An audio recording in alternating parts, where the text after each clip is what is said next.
আমি যদি গত এক বছরের কথা বলি, সেই এক বছরে মুক্তিযুদ্ধের লিগেসি, একাত্তরের আবেগ, এইগুলির ব্যাপারে বিএনপির রাজনীতিতে আমরা অনেকগুলি উপাদান সক্রিয় দেখছিলাম।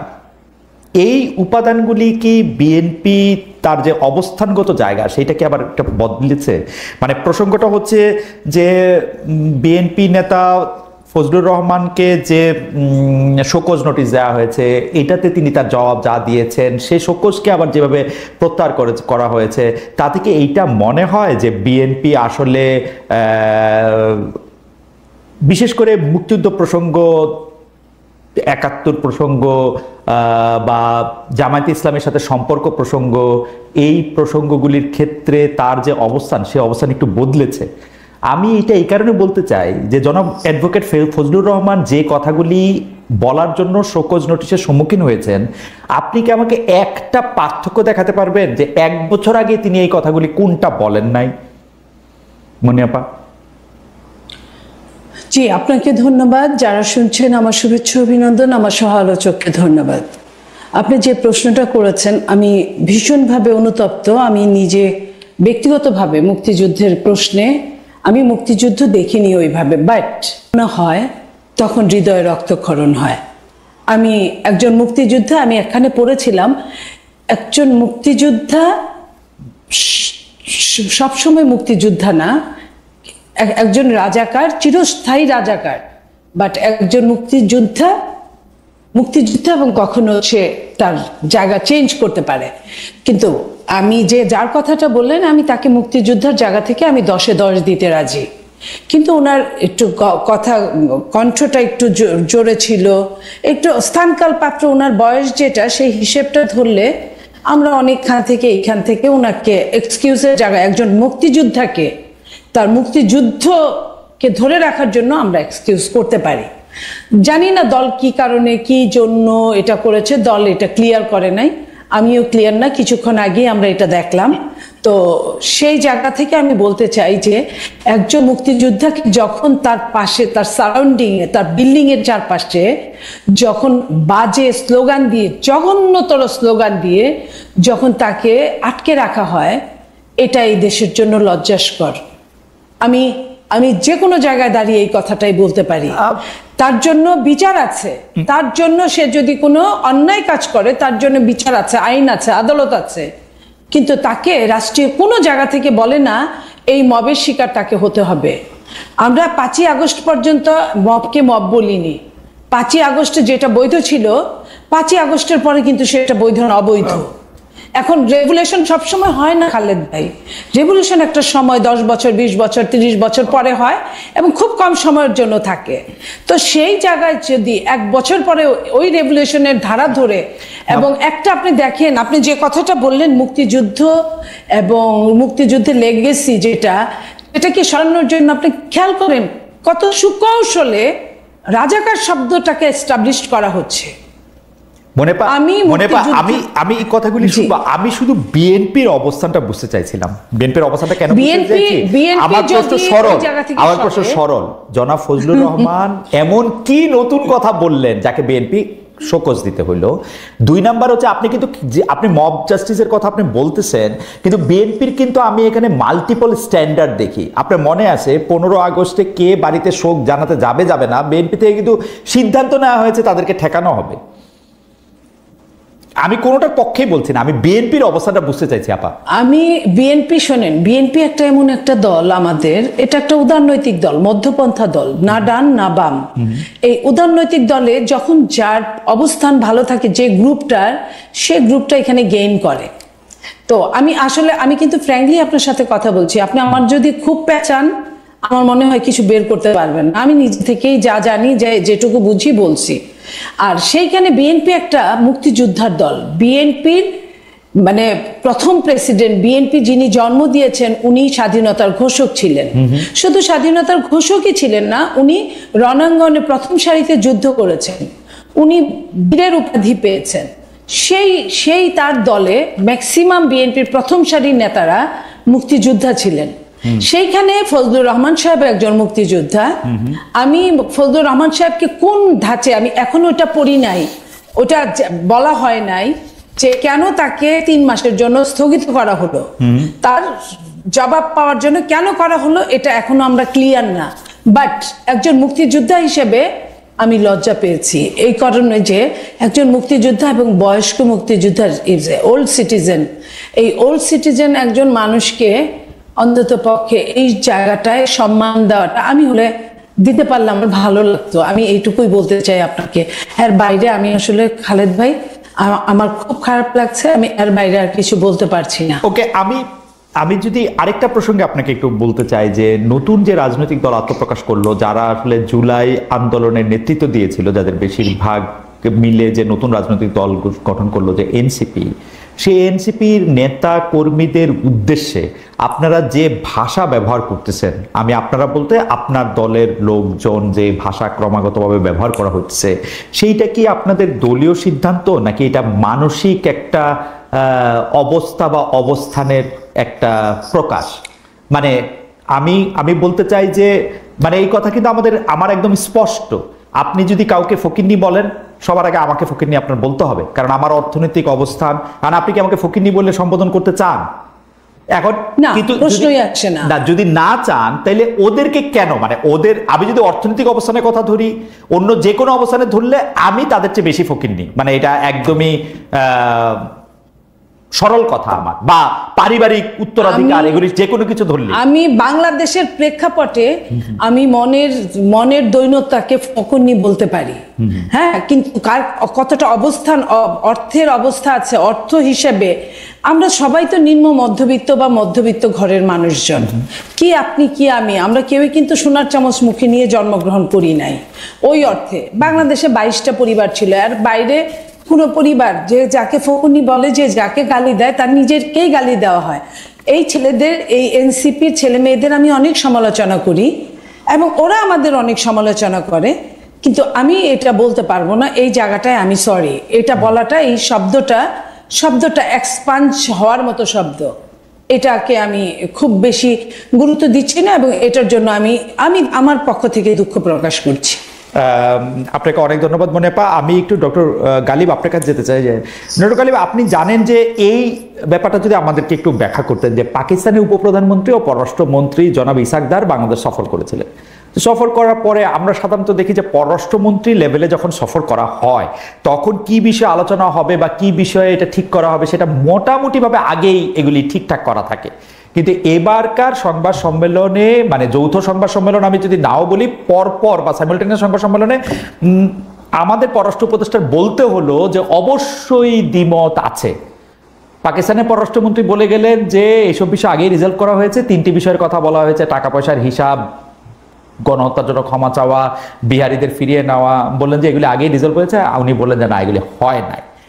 আমার মনে হয় যে 71 সালের বা মুক্তিযুদ্ধের পাশাপাশি আপনি অনেক ফেসবুক স্ট্যাটাস দিচ্ছেন, আলোচনা করতেছেন, এই বিষয়টার ক্ষেত্রেও আমরা আসলে রাজনৈতিক দলগুলোর, বিশেষ করে জামায়াতে ইসলামীর অবস্থানটাও আমরা, জামায়াতে ইসলামী পরিষ্কার করবে কিনা যে এই প্রসঙ্গে জামায়াতে ইসলামী আসলে কি মনে করে যে পাকিস্তানের সাথে এই ইস্যুগুলি কি মীমাংসিত হয়েছে, মীমাংসিত করার কি আদৌ দরকার আছে, নাকি মীমাংসিত হয় না, মানে আমাদের পররাষ্ট্র উপদেষ্টার পজিশনটা ঠিক? আমাকে ইনভাইট করার জন্য মনিয়াপা আছেন। তো আমার বোধ হয় যে অবজার্ভ করি, সেভাবে বলি, এখন 71টা আমাদের ইতিহাসে একটা ক্রিটিক্যাল জায়গা, যে এটা এখন আমাদের জাতির মধ্যে ক্ষত রেখে দিচ্ছে, বিভিন্ন ধরনের ডিভাইডেশন, আন্ডারস্ট্যান্ডিং, পার্থক্য। এটা যেরকম করে বাংলাদেশের সাথে পাকিস্তানের পারস্পরিক সম্পর্কের ক্ষেত্রে এই ক্ষতটা আছে, আবার বাংলাদেশের অভ্যন্তরেও স্বাধীনতার পক্ষ বিপক্ষের জায়গা থেকে এই ক্ষতটা আছে। এই ক্ষতটা আমাদেরকে নিরাময়ের দিকে যেতে হবে এবং সেক্ষেত্রে সকল পক্ষকে দায়িত্বশীল ভূমিকা পালন করতে হবে। এখানে যেরকম করে জামাত ইসলামের দায়িত্ব আছে এটাকে রিকনসিলিয়েশন করার, ঠিক একইভাবে জামাতের বাইরে যারা আছে তাদেরও দায়িত্ব আছে এটাকে রিকনসিলিয়েশন করার। আমি মনিয়াপার আগের সূত্র ধরে যে ফজলুর রহমান সাহেবের যে বক্তব্য উনি বলছেন, দেখেন এখানে মুক্তিযুদ্ধের 3টা পার্সপেক্টিভ আমি যেভাবে দেখি, ওয়াইড স্পেকট্রামটা। একটা পার্সপেক্টিভ হলো যে আওয়ামী লীগ যেভাবে ব্যবহার করছে, তারা মুক্তিযুদ্ধে দলীয়ভাবে মনোপলি করছে এবং মুক্তিযুদ্ধের চেতনাকে সামনে রেখে একটা ফ্যাসিবাদ তারা করছে। দেখেন আপনি শেখ মুজিবুর রহমান, উনি হচ্ছে আমাদের মুক্তিযুদ্ধের নেতা ছিলেন, ইন সাম পার্সপেক্টিভ, যদি উনি যুদ্ধ করেন না, যুদ্ধের সময় ছিলেন না, কিন্তু 72 উনি যখন আসছেন সবাই ওনাকে নেতা মাইনা এই দেশের আপনার প্রাইম মিনিস্টার করছে, প্রেসিডেন্ট করছে। তো সেই শেখ মুজিবকে ওনারা ফ্যাসিবাদের আইকন বানায় ফেলছেন। শেখ মুজিবুর রহমানের ছবিকে সামনে রাখা, মূর্তিকে সামনে রাখা, ভাস্কর্যকে সামনে রাখা ওনারা মুক্তিযুদ্ধরে একটা ফ্যাসিবাদী প্রজেক্টে দাঁড় করেছে। তো আপনি তো এই ফ্যাসিবাদকে সমালোচনা না করে শুধু মুক্তিযুদ্ধরে গ্লোরিফাই করতে পারবেন না, তাহলে তো ফ্যাসিবাদ আবার আসবে। তো এটা হচ্ছে একটা পার্সপেক্টিভ। আমি বলতে পারি ডক্টর গালিব, এইটা পরিষ্কার করার জন্য আর কি, এইটা মানে আপনি তো শিক্ষক মানুষ, এটা পরিষ্কার করার জন্য প্রথম কথা হচ্ছে, আমার কিন্তু ধারণা ছিল 71 বাংলাদেশের একটা ক্রিটিক্যাল বিষয়, এই কথাটা নিয়ে আমার আপত্তি আছে। আপনি দ্বিতীয় কথা বলছেন যে এটা বাংলাদেশের জাতিকে ডিভাইড করছে, আমার কিন্তু ধারণা ছিল 71 বাংলাদেশকে একতাবদ্ধ করছে, আমরা সবাই একটা বাংলাদেশে একটা স্বাধীন দেশ পাইছি।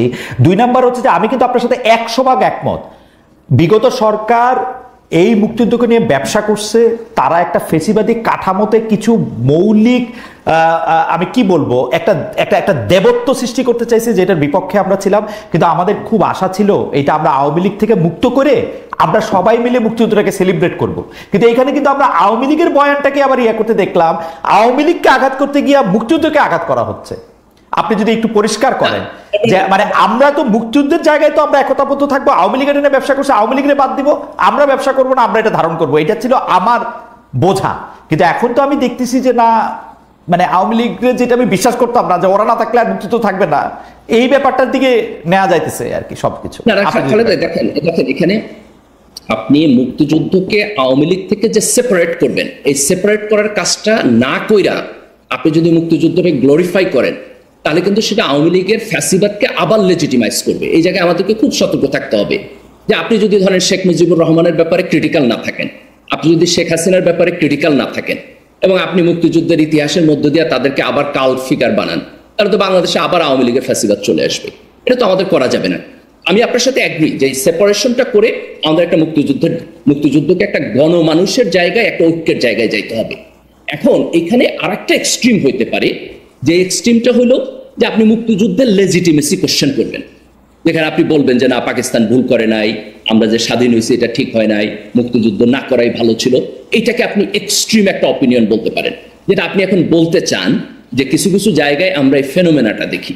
কিন্তু আপনি যদি মেইন স্ট্রিম জায়গায়, আমি যদি জামাতের ব্যাপারে বলি, আপনি যদি জামাতের টপ লিডারশিপের সাথে আপনি কথা বলছেন, তাদের অফিসিয়াল স্টেটমেন্ট আসছে, এটা সত্য কথা যে তারা আনকন্ডিশনালি এখনো 71 ব্যাপারে বক্তব্য দেয় নাই, কিন্তু তারা এই এক্সট্রিম অপিনিয়নকে তো কোথাও এন্টারটেইন করে নাই। আপনি টপ লিডারশিপ তাদের ফর্মাল অফিসিয়াল পজিশনে যদি আপনি দেখেন, তাহলে দেখবেন যে তারা কোথাও এটাকে এন্টারটেইন করে নাই। তো আমার বোধ হয় এই জন্য আমাদের যেটা কনক্লুসিভ জায়গায় যাইতে হবে, সেটা হলো আপনি মুক্তিযুদ্ধকে আওয়ামী লীগের ফ্যাসিবাদ থেকে ডিকাপল করবেন, এবং ডিকাপল করার পরে এটাকে গণমানুষের জায়গা থেকে ক্লেম করবেন, এবং সেই জায়গায় একটা বিশাল ঐক্য তৈরি করবেন। আমি যেটা বলছি যে মুক্তিযুদ্ধ একটা ক্রিটিক্যাল জায়গা, তার কারণ হলো আমরা এই কাজটাকে করতে পারি নাই, না পারার কারণে এই অনৈক্য আমাদের দেশের মধ্যে রয়ে গেছে। আজকে আওয়ামী লীগের মতো একটা পার্টিকে নিষিদ্ধ হইতে হয়েছে, ফ্যাসিস্ট হইয়া এই পরিণতির দিকে সে আগায় গেছে, এবং তার পরতে পরতে মুক্তিযুদ্ধের ছাপ আছে। তো এটা তো আপনি এত সহজে এটাকে মানে না। কিন্তু ডক্টর গালিব, আমি দুইটা জায়গা, আপনি বললেন যে এক্সট্রিম কিছু লোকের ব্যক্তিগত মতামত এটা হইতে পারে, কিন্তু আমরা কিন্তু দেখতেছি এইবার ডাকসুতে যারা আমরা ইসলামী ছাত্র শিবির বলতে যারা চিনি, তারা যে প্যানেল দিছে, সেই প্যানেলের একজন গর্ব ভরে আমাদের একজন বীর শ্রেষ্ঠকে হাইজাকার বলে পাকিস্তানের যাকে পাকিস্তান মনে করে যে তাদের বীরশ্রেষ্ঠ, তাকে গ্লোরিফাই করতেছে। আমরা কিন্তু সুযোগ পাইলে এটা দেখতেছি, যোগাযোগের ছাত্র হিসেবে কিন্তু আমরা এটা দেখি। এর মধ্যে কিন্তু বঙ্গবন্ধু, শেখ মুজিব, তারে কাল ফিগার বানানো, এগুলি কোনো কিছু নাই। আপনারা কিন্তু বিএনপিকেও আক্রমণ করতেছেন, আপনারা মানে সরি জামাত ইসলামী শিবির কিন্তু বিএনপিকেও আক্রমণ করতেছে। বিএনপিও যদি মুক্তিযুদ্ধের কথা বলে, বিএনপির যিনি প্রতিষ্ঠাতা, যিনি মুক্তিযুদ্ধের একজন খুবই গুরুত্বপূর্ণ একজন মানুষ, তার কথা বললেও আপনারা আক্রমণ করতেছেন। অর্থাৎ আপনাদের বা আমি জামাতে ইসলামের আক্রমণের মূল জায়গাটা কিন্তু মুক্তিযুদ্ধ, আওয়ামী লীগ না। এটা হচ্ছে কেউ বলে না। আমার বোধ হয় যে খালেদ ভাই, এই কনক্লুশনটা আনাটা ঠিক হবে না। কেন ঠিক হবে না? কারণ আপনি জামাতের এবং শিবিরের কোনো দায়িত্বশীল চায়ে আপনি এটা ডিরেক্টলি পাবেন না। কিন্তু আমি আপনার সাথে অ্যাগ্রি করি, আপনি যদি মানে কালেকটিভলি এই ফেনোমেনাকে দেখতে চান, তাহলে আমি এটা এগ্রি করব যে there is a very small minority যারা মুক্তিযুদ্ধকে হয়তো এরকম একটা এক্সট্রিম লেন্স থেকে দেখতে ইন্টারেস্টেড অথবা দেখার চেষ্টা করে। আপনি আচরণ এবং সোশ্যাল মিডিয়ার মধ্যে এটা পাবেন, কিন্তু এইটা আপনার জামাত শিবিরের মধ্যেও এটা মেইন স্ট্রিম না, তাদের সাংগঠনিক পজিশন না। এবং আপনি খুব স্পেসিফিকলি জামাতের টপ লিডারদেরকে আপনি তাদের, আমার বোধ হয় যে আমির এবং সেক্রেটারি জেনারেল দুজনকে আপনি ইন্টারভিউ করছেন, আমার মনে হয় না যে কোথাও আপনি এই ধরনের কোনো ইন্ডিকেশন পাইছেন। কিন্তু এটা একটা সামাজিক ফেনোমেনা হিসাবে আমাদের সমাজে অল্প আকারে হইলো এক্সিস্ট করে। এটা যদি আপনি বলতে চান, আমি আপনার সাথে 100% এগ্রি করি। এবং আমি এটাও এগ্রি করি যে এটাকে আওয়ামী লীগের লেন্স থেকে দেখাটা যেরকম একটা ভুল, এই এক্সট্রিম লেন্স থেকে দেখাটাও ভুল। এটার মূল জায়গাটা হলো আপনাকে একটা মাঝামাঝি জায়গায় গণমানুষের জায়গা থেকে দেখতে হবে। এবং এই জায়গায় মনিয়াপা এই যে ফজলুর রহমানের যে বক্তব্য, এটাকে যে ক্রিটিক্যালি দেখতেছেন না, আমি এটাকেও রাইট মনে করি না। আপনি যদি ওনার বক্তব্য দেখেন, আপনি দেখবেন যে উনি 24কে সরাসরি অস্বীকার করে এবং উনি 24 এবং 71কে একটা কনফ্লিক্টিং জায়গায় নিয়ে দাঁড় করায়। উনি মুক্তিযুদ্ধ করছেন 20-22 বছর বয়সে, আজকে যখন ওনার বয়সে আর একজন তরুণ 24 করতেছে, এটা ওনার ভালো লাগতেছে না। এটাকে উনি মনে করেন যে এটা বাচ্চা কাচ্চা, উনিও তো বাচ্চা কাচ্চা বয়সে মুক্তিযুদ্ধ করছেন। তো এই যে ওনার দেখার যে ডুয়ালিটি, আমি মনে করি এই জায়গা থেকে ওনাকে সিরিয়াসলি ক্রিটিক করা দরকার। এবং ওনার রাজনৈতিক ফিলসফি বিএনপির মেইন স্ট্রিম রাজনৈতিক ফিলসফির সাথে যায় কিনা, এই প্রশ্নটাও তোলা দরকার। আমরা এই প্রশ্ন তুলব, কিন্তু আপনি কি মনে করেন যে আসলে অ্যাডভোকেট ফজলুর রহমান 24-এর লিগেসি নিয়ে বা 24-এর আন্দোলনটা নিয়ে প্রশ্ন তুলেছেন, নাকি 24 পরবর্তী 5 আগস্ট পরবর্তী যে রাজনৈতিক দলটি আত্মপ্রকাশ করেছে, তাদের বিহেভিয়ার, তাদের আচার আচরণ, তাদের কথা, এইটা এমন কি মানে এটা বলতে কেমন লাগে যে তারা তো আসলে বিএনপির পাশাপাশি জামায়াতে ইসলামীর সাথেও তারা যে আচরণ করেছে, বা আমি যদি বলি ইসলামী ছাত্র শিবিরের সাথে তারা যে আচরণটার দিকে যারা গেছে, যেটা অনেকে এটা পছন্দ করেন নাই। আমার ব্যক্তিগতভাবে পছন্দ অপছন্দের কথা আমি বলতেছি না, কিন্তু অ্যাডভোকেট ফজলুর রহমান কি 24-এ তারা আন্দোলন করলো কেন সেটা নিয়ে প্রশ্ন করছেন, নাকি আন্দোলন পরবর্তী সময় তাদের অবস্থান নিয়ে তারা প্রশ্ন করেছেন? মানে আপনার কাছে কি মনে হয়? 24-এর অভ্যুত্থানে কাদের অবদান আছে নাই সেই ব্যাপারে ওনার যে বক্তব্য, আপনি দেখবেন সেই বক্তব্যের মধ্যে উনি সারাক্ষণ তুচ্ছ তাচ্ছিল্য করেন, বলেন যে এরা হলো নেতা না, এরা হলো অভিনেতা, এরা কিছু করে নাই। তো এইভাবে যেমন আপনি ধরেন 71 তুইলা কেউ যদি বলে যে শেখ মুজিবুর রহমানের যে রাজনৈতিক সংগ্রাম, তার কোনো কন্ট্রিবিউশন নাই আমাদের এই সংগ্রামে, এটা তো একটা ফালতু কথা, তাই না? না, এটা তো গালিব, আপনি এটাকে ফালতু কথা কইতেছেন, কিন্তু আপনি একটু কান পাতলে শুনবেন, অনেকে এই কথা কইতেছে কিন্তু না, অনেকে বলতেছে, কিন্তু এটা ফালতু কথা। ঠিক একই ফালতু কথা উনি 24-এর ব্যাপারে বলেন, একই ফালতু কথা উনি বলেন। আপনি যদি 24-কে দেখেন, এখানে বিএনপি এবং জামাতের রাজনৈতিক সংগ্রামের কন্ট্রিবিউশন যেরকম আছে, যারা বৈষম্য বিরোধী ছাত্র আন্দোলনে অর্গানাইজ করছে তাদের কন্ট্রিবিউশন আছে, ছাত্র শিবিরের ওইখানে যারা ছিল তাদের কন্ট্রিবিউশন আছে। তা আপনি এই টোটাল কন্ট্রিবিউশনকে একটা তুড়ি মাইরা উড়াই দিলেন, তাহলে তো আপনি এটা প্রপার ওয়েতে এই সিচুয়েশনটাকে দেখলেন না, তাই না? তো উনি যেটা করেন আসলে সেটা হলো উনি 71-এ বুধ হয়ে থাকেন, আর 24 আসলেই সেখানে ওনার সকল ইনকনসিস্টেন্সি। আপনি আমার বলতে পারেন যে সমাজে এরকম আমার মনে হয় যে 71-এ গেলে একই রকম। আমার মনে হয় যে ডক্টর গালিব আপনি যেটা বলেছেন সেটা আসলে হয়তো এটা ঠিকই আছে, কিন্তু এইটার ক্ষেত্রে আইন নিজের হাতে তুলে নেওয়া বা তার বাসার সামনে গিয়ে যেগুলি করা, সেগুলি ক্ষেত্রে সব মানে পলিটিক্যাল পার্টিগুলিও সেগুলি এটা মানে একমত হচ্ছে কিনা। এখানে একটা জিনিস দেখেন, ওনার কথা বলার মত প্রকাশের স্বাধীনতা আছে, উনি যা খুশি বলতে পারে। উনি মানে আপনি যদি আরেকজনের স্ল্যান্ডার না করেন, তাহলে আপনি ননসেন্স কথা বলতে পারেন, কোনো সমস্যা নাই। সমস্যা হইলো এই জায়গায় যে উনি বিএনপির একটা পজিশনে আছেন, তাহলে উনি ননসেন্স কথা বললে আমরা ওনারে কোশ্চেন করবো না, আমরা বিএনপির করবো যে উনি পজিশনে কেন থাকেন। উনি যদি অ্যাজ অ্যান ইন্ডিভিজুয়াল আপনি রাস্তায় দাঁড়ায় আরেকজনের স্ল্যান্ডার না করেন, ভায়োলেন্স না দেন, আর উল্টাপাল্টা কথা বলেন, তাতে তো কিছু যায় আসে না। আপনি একটা রাজনৈতিক দলের দায়িত্বশীল পজিশনে থাকা উল্টাপাল্টা বলা উচিত। ওকে, পলিটিক্যালি কারেক্ট তাকে থাকতে হবে। আমি একটু মনিয়াপার কাছে আসি। মনিয়াপা, জিনিসটা হইল মানে বিএনপি এখন জামায়াতে ইসলামীর যে বিষয়গুলি সমালোচনা করে, যে বিষয়গুলি সামনে আনে, সেই বিষয়গুলি বা সেই রাজনীতিতে জামায়াতে ইসলামী আসার জন্য সবচেয়ে বেশি যদি কাউকে দায়ী করতে হয়, সেই দায়টা আসলে বিএনপির। বিএনপি জামায়াতে ইসলামীকে এই রাজনীতি করাটা সুযোগ করে দিছে, বিএনপি জামায়াতে ইসলামীকে এই রাজনীতি করার ব্যাপারে উৎসাহিত করছে, বিএনপি জামায়াতে ইসলামীকে এই রাজনীতিটা করার ক্ষেত্রে শক্তিশালী করছে, এবং সেই সময় তাদের এটা নিয়ে আসলে যুক্তিও ছিল যে কেন তারা এটা করতেছে। হঠাৎ করে এই 5 আগস্টের পরে এমন কি হইল যেটা আসলে বিএনপিকে এই জামায়াতের এই অবস্থানটার এত বড় সমালোচনা করতে হচ্ছে বা এত সমালোচনা জায়গা থেকে? এইটা কি এই কারণে যে বিএনপি মনে করে যে জামায়াতে ইসলামীকে তাদের প্রধান প্রতিদ্বন্দ্বী ভাবতে হবে আদর্শগত জায়গা থেকে, ভোটের জায়গা থেকে যদি নাও হয়, এবং বিএনপিকে এইটা মনে করে বিএনপি যদি এত বেশিবার জামায়াতের সমালোচনা না করে তাহলে বিএনপি আসলে জামায়াতে বিলীন হয়ে যেতে পারে? চলেন আমি আপনার প্রশ্নের জবাবটা দেই, তার মধ্যেই আপনার গালিব সাহেবের প্রশ্নের কিছু উত্তর আছে। বিএনপির পজিশনে আছেন উনি, লাস্টলে ফজলুর রহমান সাহেবকে বললেন, পজিশনে না থাকলে তারা কিছুই বলতো না। আমি যদি বলি বিএনপির পজিশনে থাকার জন্য বিএনপিকে যদি তারা বলে যে চাপ প্রয়োগ করে বা বলে যে আপনার লোক এইটা করছে কেন, ওটা করছে কেন, জামাত 5 আগস্টের পরে জামাতের আমির সরাসরি যখন বলছেন যে একটা জালিমকে পাঠিয়ে দিয়ে সরিয়ে দিয়ে আরেকটা জালিমকে আনার জন্য কি আমরা এই করেছি, আরেকটা জালিম বলতে কাদেরকে বুঝিয়েছেন এটা কিন্তু বলার অপেক্ষা রাখে না। এই এই এই এই কথাটার মধ্যে কিন্তু খালেদ ভাই আপনার প্রশ্নের উত্তর আপনি পেয়ে গেছেন। তো যখন একজন খোদ প্রধান, জামাতের প্রধান যখন এই কথা বলে, ফজলুর রহমান তো প্রধান না, ফজলুর রহমান যে পোস্টে আছেন সেটা চাইলে আপনি খালেদ মহিউদ্দিন আপনিও এই পোস্টটা পেতে পারেন, গালিব জামাত করুক যেটাই করুক সেও পেতে পারে, কারণ উনি দেশনেত্রী বেগম বিএনপি দেশনেত্রী বেগম খালেদা জিয়ার উপদেষ্টা। উপদেশ যে কেউ যে কোনো দল থেকেই করতে পারেন। উপদেষ্টা নিয়োগটা সম্পূর্ণ 100% দলীয় পদ না ওটা। হ্যাঁ, তো সেই জায়গায় ফজলুর রহমান সাহেব যদি এখানে আমাদের যদি দায়বদ্ধতায় যদি জড়িয়ে যায় তাহলে জামাতের আমির উনি কেন জড়াবে না? উনি যে এই কথাটা বলেছেন, কই বিএনপি তো সেটা নিয়েও কোনো কথা বলে না। এই যে আমি আপনাকে বললাম বিএনপি একটা উদারনৈতিক দল, এই জন্য বিএনপি অনেক কিছুই আমার এখানে দুইটা প্রশ্ন। আপনি ডক্টর শফিকুর রহমানের কথা বলেছেন যে একজন জালিমের পরিবর্তে আরেকজন জালিম চলে আসবে, এইটার ক্ষেত্রে বিএনপি এটা নিজের গায়ে নিতেছে কেন? বিএনপি নিজেকে জালিম কেন ভাবতেছে, এটা একটা কথা। আর দ্বিতীয় কথা হচ্ছে আপা আমি একটু বলি, দ্বিতীয় কথা হচ্ছে যে ডক্টর শফিকুর রহমান একলাই শুধু এই কথা বলছেন তা না, আপনি যদি কান খোলা থাকতে তাহলে অনেকের মুখে আপনি এই কথা শুনতেন, অনেকেই বলছেন। তো ডক্টর শফিকুর রহমান কিন্তু এখানে একা করা যাবে না।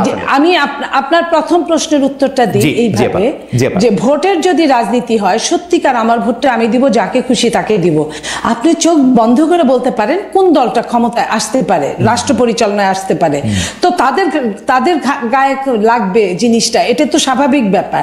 আর এখানে কোনো ঢাকঢুল পিটায় বলে না। জামাত আর বিএনপি যদি ইলেকশন করে, যদি ইলেকশন সলিড হয় তাহলে বিএনপি কত ভোটে এগিয়ে থাকবে এটা আমার বলার বোধহয় দরকার পড়ে না, এটা খালেদ মহিউদ্দিন আপনি পারেন, তো কিংবা গালিব সাহেবও পারেন। তো সেই জায়গায় আমি বলছি যে এই যে ফজলুর রহমান সাহেবকে যে এত কথা বলা হলো, গালিব সাহেব বললেন ফজলুর রহমান সাহেব কিন্তু এই ছাত্রদেরকে ছাত্রছাত্রীদেরকে 5 আগস্টের পরে স্যালুট পর্যন্ত দিয়েছেন যে এরা সোনার ছেলে, এই সোনার ছেলেদের আমার স্যালুট।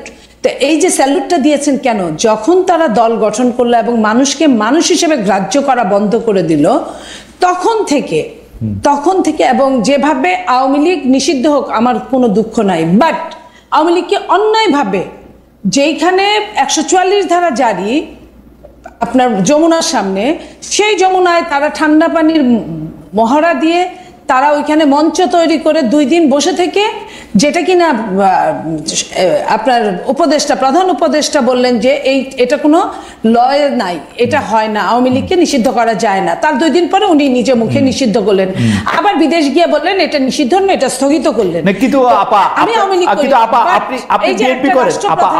আপনি বিএনপি করেন, আপনি এইটাকে সমালোচনা করতেছেন, আমি দেখতেছি যে এটাকে সমালোচনা করা হচ্ছে, কিন্তু 15 আগস্টে একটা ভাঙা বাড়িতে গিয়ে কে ফুল দিবে, কে পাখি দিবে, কে ওইখানে গিয়ে দাঁড়ায় থাকবে, সেইটা বিএনপি দলগত সিদ্ধান্ত নিয়ে সেটা প্রতিরোধ করে কেমনে? বিএনপির এই ডাবল স্ট্যান্ডার্ড আমরা কই রাখবো?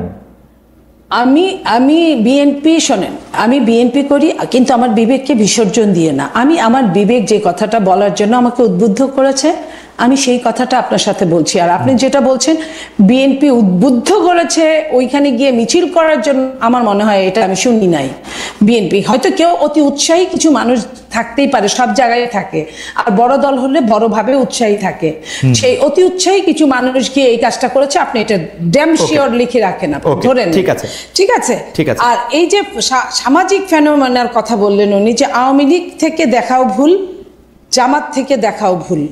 আমি যদি বলি যে আওয়ামী লীগ, এটা আমি তার সাথে একমত, যে আওয়ামী লীগ যেভাবে স্বাধীনতাকে অপমান করেছে, আপনার মুক্তিযুদ্ধকে চেতনা বিক্রয় করে অপমান করেছে, ঠিক একইভাবে জামাত তো তার ধারণ করে নাই। যদি ধারণ করত তাহলে জাতীয় সঙ্গীতটাকে বিসর্জন দেওয়ার জন্য কথা না। কিন্তু এখানে ডক্টর গালিব একটা কথা বলতেছেন মনি আপা, আমার প্রশ্নে কিন্তু আমি এবার ফিরে আসবো, কিন্তু ডক্টর গালিব কিন্তু বলতেছেন যে জামাতের কোনো পদধারী, অর্থাৎ মানে যিনি জামাতের নেতৃত্ব দিচ্ছেন, অথবা সেক্রেটারি জেনারেল মানে ডক্টর শফিকুর রহমান, অথবা মিয়া গোলাম পারোয়ার, অথবা নায়েবে আমির আব্দুল্লাহ তাহের, অথবা অন্য যারা শুরার সদস্য আছেন, তাদের মধ্যেও কেউ কি এইগুলি কথা বলছেন?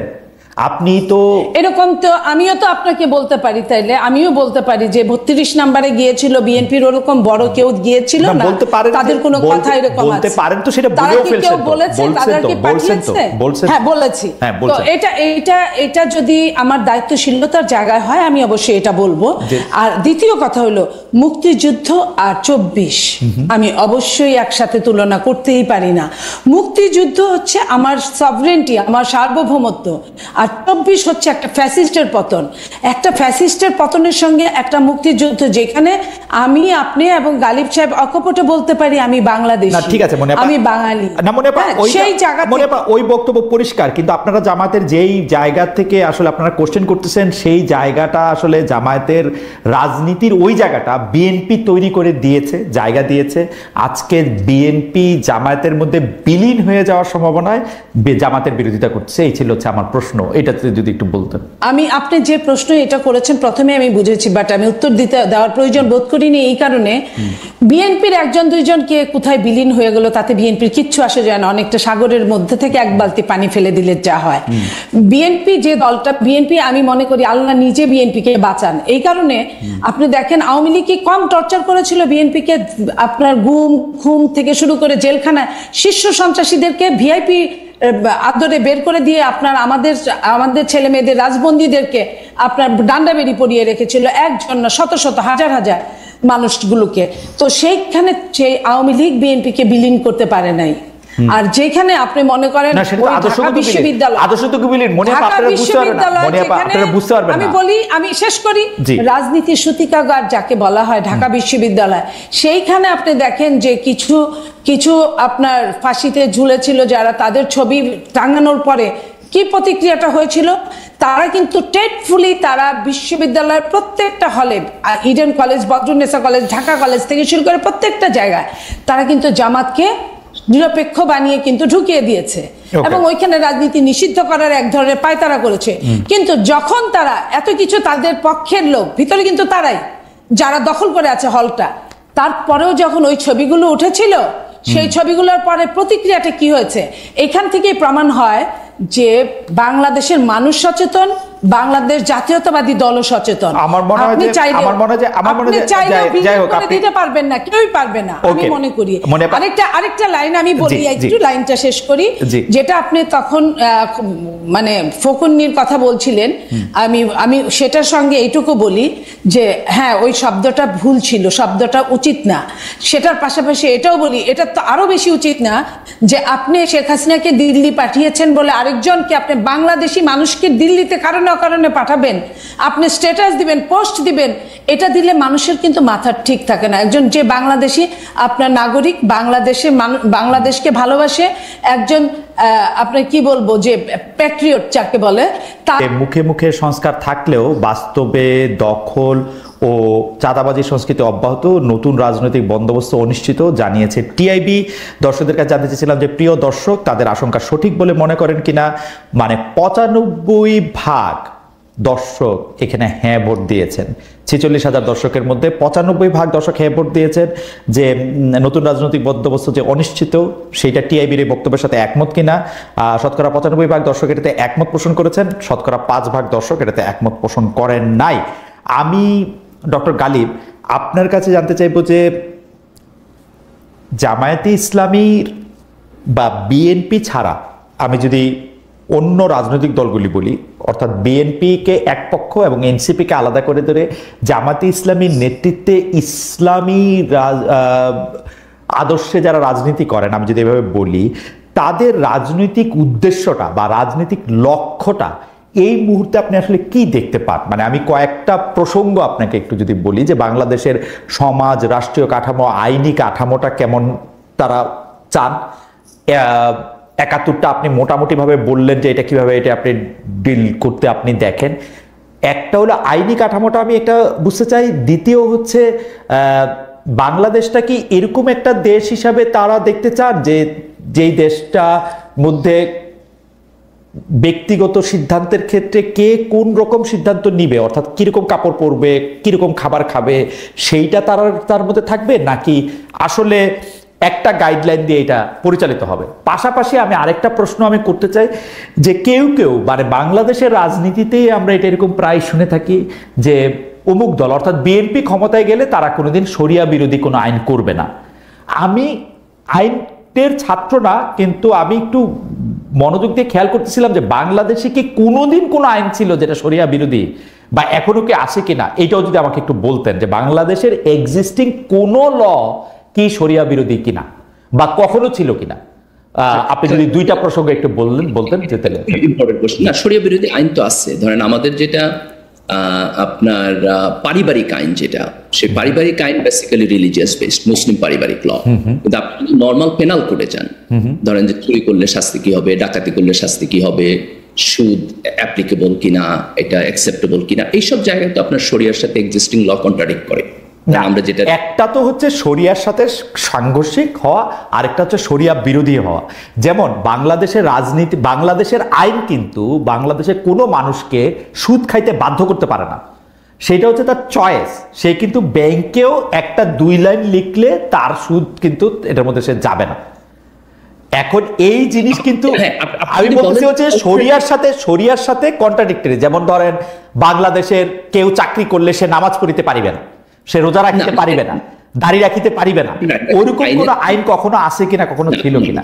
সকল জায়গায় আমাদের শরিয়া আইন নাই, কিন্তু আপনি যদি এটাকে এইভাবে ইন্টারপ্রিটেশন করেন যে আমি আমার ব্যক্তিগত এবং কালেকটিভ লাইফে ইসলামের বিধিবিধান পালন করব, তাহলে সেই স্পেসটা আমার জন্য ওপেন আছে কিনা, তাহলে এটা অলমোস্ট ওপেন আছে। আপনি বলতে পারেন 90-95% ওপেন আছে।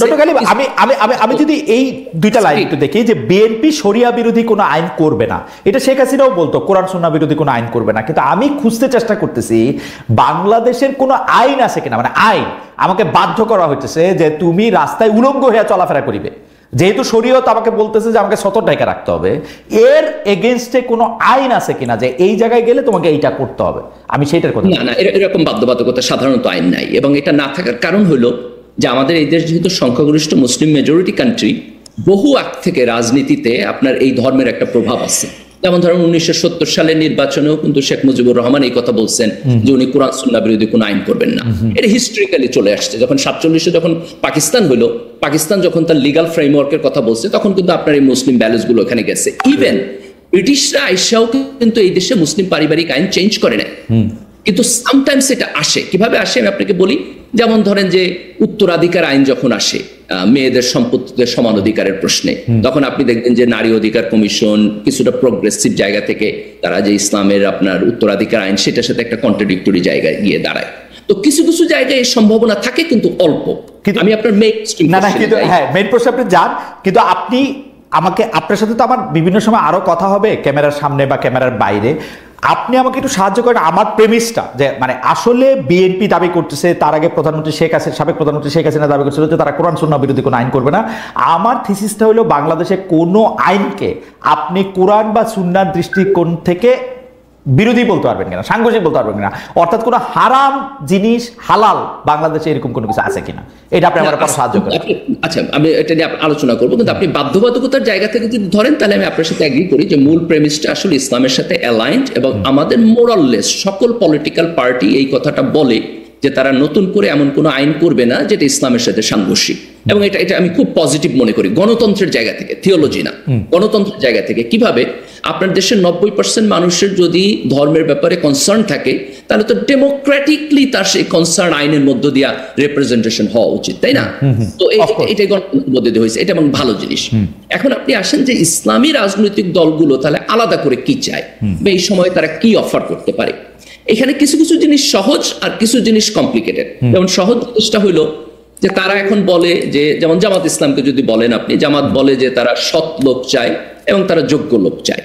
তো তারা ইসলামকে এইভাবে দেখে যে একটা রাজনৈতিক দল যদি ইসলামের নীতি আদর্শের উপরে বড় হয়, এইটার পড়াশোনার ট্রেনিং তাদের অভ্যন্তরে থাকে, তাহলে এই রাজনৈতিক দল যে লিডারশিপ তৈরি করবে তারা অনেস্টলি দেশের নেতৃত্ব দিতে পারবে, এবং এই জায়গা থেকে তাদের প্রোগ্রেসিভ ভূমিকা আছে। যেমন ধরেন এখনকার সংস্কার যে প্রপোজালগুলো আসতেছে, আপনি দেখবেন যে ইসলামী দলগুলো পিআর এর মতো অ্যাডভান্স ডেমোক্রেটিক প্রসেসকে সাপোর্ট করতেছে, তার মানে তারা একটা গণতান্ত্রিক সংস্কার প্রক্রিয়ার পক্ষে দাঁড়ায়। এটা হচ্ছে কারণ তারা সরাসরি ভোট করলে হাইরা যাবে, সেই জন্য না, আপনি এটারে দুইভাবে দেখতে পারেন। আপনি চাইবে এইভাবে ইন্টারপ্রেট করতে পারেন, আরেকভাবে আপনি ইন্টারপ্রেট করতে পারেন যে তারা একটা বেটার ডেমোক্রেটিক সিস্টেম চায়। যেমন আপনি ধরেন যে প্রধানমন্ত্রী, ডক্টর কালিব আমি মাঝখানে একটা কথা বলে রাখি। আমার এক জামায়াতের নেতার সঙ্গে কথা হইতেছিল এক অনুষ্ঠানে, উনি আমাকে বলে গেলেন যে 71% লোক বাংলাদেশে পিআর সিস্টেমে ভোট হোক সেটা চায়, যেটা জরিপে উঠে আসছে। এখন আমি যেহেতু একটু বয়সও হয়েছে, একটু স্লো হয়ে গেছি, আমি কিন্তু এটা ওনারা বলতে পারলাম না এই জরিপটা ছিল হচ্ছে উচ্চ কক্ষের জন্য, উনি কিন্তু ব্যাপারটা এমন ভাবে বলছেন যে এটাই সংসদ নির্বাচনের জন্য 71% লোক চায় যে এটা পিআর সিস্টেম, উনি এটা এইভাবে বলছেন। কিন্তু না ট্রু খালেদা, দেখেন নিম্নকক্ষে পিআর এর ব্যাপারে কিন্তু আমিও বিরোধিতা করছি, আমি নিম্নকক্ষে পিআর এর পক্ষে না, কিন্তু আমি পয়েন্টটা ওইখানে তুলতেছি না। আমি পয়েন্টটা তুলতেছি, আপনি যদি ইসলামী রাজনীতিকে বুঝতে চান তার প্রায়োরিটি কোথায়, তাহলে আপনি দেখবেন যে সে ডেমোক্রেটিক সিস্টেমটাকে আরো ভালো করতে চায়, এবং এর মধ্য দিয়ে দেশে একটা ভালো জনবান্ধব গণতান্ত্রিক পদ্ধতি তৈরি করতে চায়, একটা কল্যাণ রাষ্ট্র তৈরি করতে চায়। এই ভোকাবুলারি এবং এই কাজ আপনি তার মধ্যে দেখবেন। এটা হচ্ছে আমার আর্গুমেন্ট এখানে, প্রথম পয়েন্ট। সেকেন্ড হলো, সে চায় যে ইসলামী মূল্যবোধের একটা রিফ্লেকশন সমাজে, রাষ্ট্রে, আইনে সকল জায়গায় থাকুক, সেটাকে প্রিচ করবে। সে এডুকেশন সিস্টেমের মধ্যে আরো বেশি করে ইসলামকে প্রিচ করবে, সে রাষ্ট্রের পদ্ধতির মধ্যে ইসলামকে প্রিচ করবে। এবং থার্ড, যেটা মোর কমপ্লিকেটেড সিস্টেম, সেটা হলো যে মডার্ন সিস্টেমের মধ্যে আমরা যেখানে একটা ন্যাশনাল স্টেট করছি, তার সাথে যদি ইসলামের নানান প্রপোজিশন এবং পজিশনের কনফ্লিক্ট তৈরি হয়, তাইলে পরে আপনি একটা নন ইসলামিক সিস্টেম থেকে কিভাবে ইসলামিক সিস্টেমে আপনি ট্রানজিশন করবেন, এইটা নিয়ে তারা কাজ করতে চায়। কিন্তু এই ট্রানজিশনটা তারা কিভাবে করবে, আমি মনে করি এটা তাদের পলিটিক্যাল ফিলোসফি। ডক্টর কালিব, আমি একটু শুধু মানে একটু ভেঙে ভেঙে বুঝতে চেষ্টা করি, কারণ অনেকের কাছে আমি এটা জানতে চাই, কিন্তু আসলে তো মানে ইসলামী মূল্যবোধ বলে আপনি যেটা বললেন যে ইসলামী মূল্যবোধ কায়েম করতে চায়, কিন্তু ইসলামী মূল্যবোধ বলতে তো কোনো A+B² সূত্র নাই। ইসলামী মূল্যবোধের 100 রকমের রিপ্রেজেন্টেশন আছে। এখন আপনি কোন ইসলামী মূল্যবোধ নিবেন, সেটা কি ইরান, সেটা কি ওমান, সেটা কি সৌদি আরব, সেটা কি মালয়েশিয়া, সেটা কি নিজেদের মানে হোম গ্রোন কোনো কিছু, এইটা তো আমাদের একটা ধারণা দেওয়া দরকার যে আমরা এইরকম একটা জিনিস নিব। এটা কি টার্কিও আবার 5টা ফেজে 8 রকমের। এটা কি ইজিপ্ট আবার নানা, মানে আপনি এইগুলো আমার চেয়ে আরো অনেক ভালো জানেন। তো এটা খুব ইম্পর্টেন্ট কোশ্চেন, আমি একটু অ্যাড্রেস করি। দেখেন, এখানে আমরা যখন ধরেন যদি বলি ইসলামী রাষ্ট্র অথবা শরিয়া রাষ্ট্র অথবা ইসলামী মূল্যবোধ, ইসলামী সিস্টেম, যেই অর্থে কোট আনকোট আমরা ইউজ করি, এইটা অধিকাংশ ক্ষেত্রেই কোনো একক কনসেপ্ট না। এখানে নানান ধরনের আলাপ আলোচনা হইতে পারে, নানান মতামত হইতে পারে। তো আমাদের যেটা করতে হবে যে আমাদের প্রত্যেকটা স্পেসিফিক পলিটিক্যাল পার্টিকে ডাইকা আইনা জিজ্ঞেস করতে হবে ইস্যু ভিত্তিক, এই ইস্যুটা আপনি ইসলাম কেমনে বুঝেন, আপনার ইসলামী মূল্যবোধ কি, আপনার পজিশন কি, এই ইস্যুটা আপনি কি বুঝেন। এইভাবে ইস্যু ধরে ধরে কেস বাই কেস তাদের সাথে আমাদের গণপরিসরে আলাপ আলোচনা করতে হবে। তাইলে পরে আপনি যে প্রশ্ন চাইতেছেন এই প্রশ্নের উত্তর পাবেন। এবং মোটামুটি ভাবে 180 বছর লাগবে ডক্টর গালিব। আমি বলি আমি বলি কেন আমি 180 বছরের কথা বলছি। আধুনিক গণতান্ত্রিক সিস্টেমের মধ্যে তো আমরা এই আলোচনা করি। ধরেন যে বিএনপির রাষ্ট্র দর্শন কি, সে আলোচনা আমরা করি না। বিএনপি রাষ্ট্র দর্শনের ক্ষেত্রে না ডক্টর গালিব দেখেন, বিএনপি রাষ্ট্র দর্শনের ক্ষেত্রে কিন্তু বিএনপির এই পজিশন আছে যে বিএনপি যদি মনে করে আজকে এটা ঠিক না, কালকেও এটা চেঞ্জ করে নিতে পারে। বিএনপি রাষ্ট্র দর্শনের মধ্যে আপনি 1978 থেকে আজকে 2025 সাল পর্যন্ত 7 বার আপনি এটার মধ্যে একটা টার্ন এন্ড টুইস্ট পাবেন, অনেক রকম ভাবে আপনি এটা।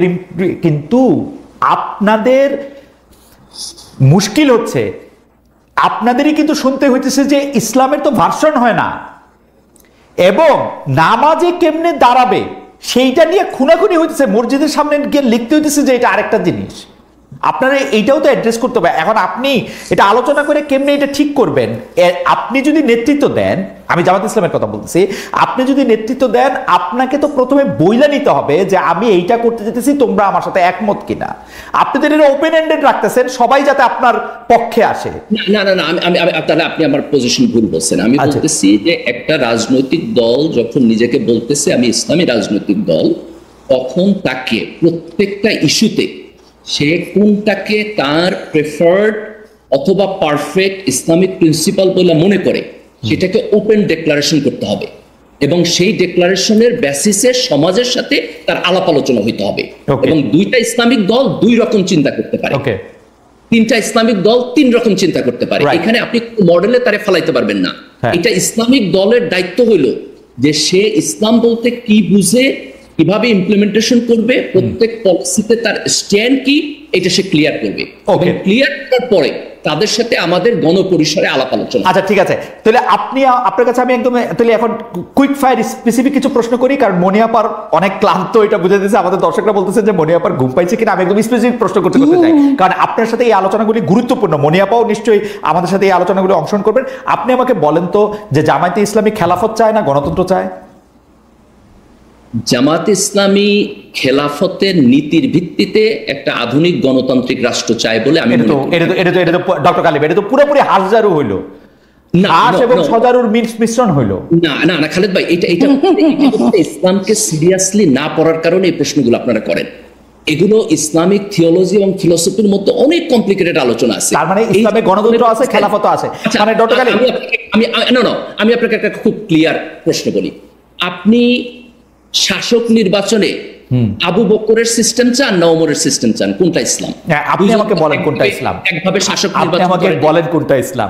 আপনি উমাইয়াদের শাসন ব্যবস্থা চান, আব্বাসীদের শাসন ব্যবস্থা চান, আপনি আমারে বলেন কোনটা ইসলাম। আমার দুইটা ইসলাম। দেখেন আবু বকর, আপনি এখন জামাতি ইসলামীকে আমাকে পরিষ্কার করছে যে ও কোনটা চায়, উমাইয়াদের চায় না আব্বাসীদের চায় না অটোমানদের চায়, ও আমারে পরিষ্কার করছে? না, জামাত ইসলাম এটা করে নাই। আমি এটাই বলতেছি যে ইসলামিক রাজনৈতিক দলের দায়িত্ব হলো এটাকে ক্লিয়ার করা। কিন্তু আপনি যখন এই কথা বলেন যে আমি যখন বললাম যে খেলাফতের প্রিন্সিপালের আলোকে সে আধুনিক রাষ্ট্র চায়, আপনি এই দুইটা জিনিসকে কনফ্লিক্টিং মনে করতেছেন এবং মনে করতেছেন আমি যখন দুইটা মিক্স করতেছি আমি একটা গোজামিল দিতেছি। এইটা রাইট না, আমি বলতেছি এইটা রাইট না। কিন্তু আপনি যদি এই প্রশ্ন করেন যে জামাত কি এইটা আউটস্পোকেন ওয়ার্ডিং এ খুব পারফেক্টলি বলছে জনগণকে, আমি বলবো না, ইসলামিক দলগুলোর এখানে বলে না কেন। আমার মনে হয় যে আমরা একটু গালিবের কাছে আসি আবার।